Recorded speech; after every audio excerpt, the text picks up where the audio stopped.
بسم اللہ الرحمن الرحیم۔ بخاری شریف جلد اول، باب نمبر 1681۔ اگر لوگ ایسی صلح جو ظلم پر مبنی ہو کریں تو وہ صلح مردود ہے۔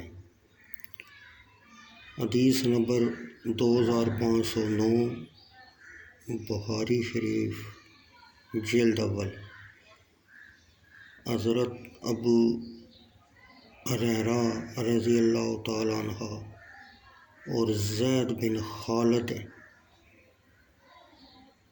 جہنی رضی اللہ تعالیٰ عنہ سے روایت ہے،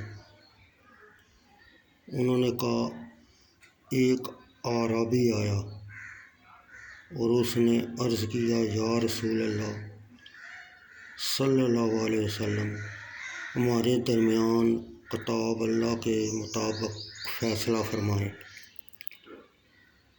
اس کا مخالف کھڑا ہوا اور عرض کیا، اس نے سچ کہا ہے، ہمارے درمیان اللہ کی کتاب کے مطابق فیصلہ فرمائیں۔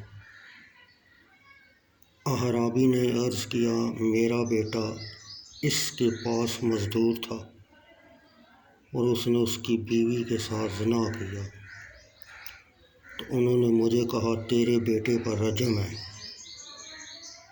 میں نے اپنے بیٹے کا 100 بکری اور لونڈی فدیہ دیا ہے۔ پھر میں نے اہل علم سے دریافت کیا۔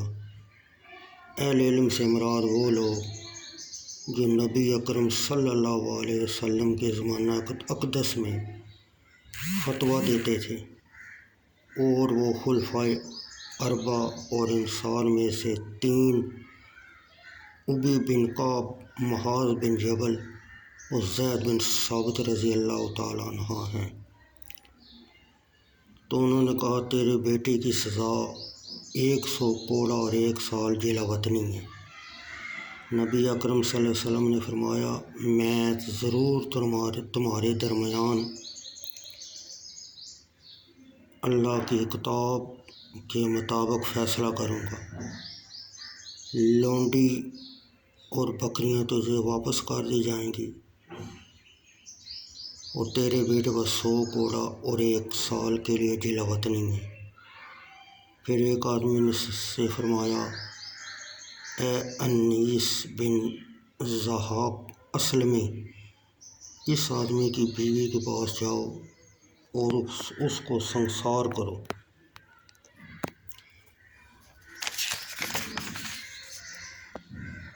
انیس اس عورت کے پاس گئے اور اس کو سنسار کر دیا۔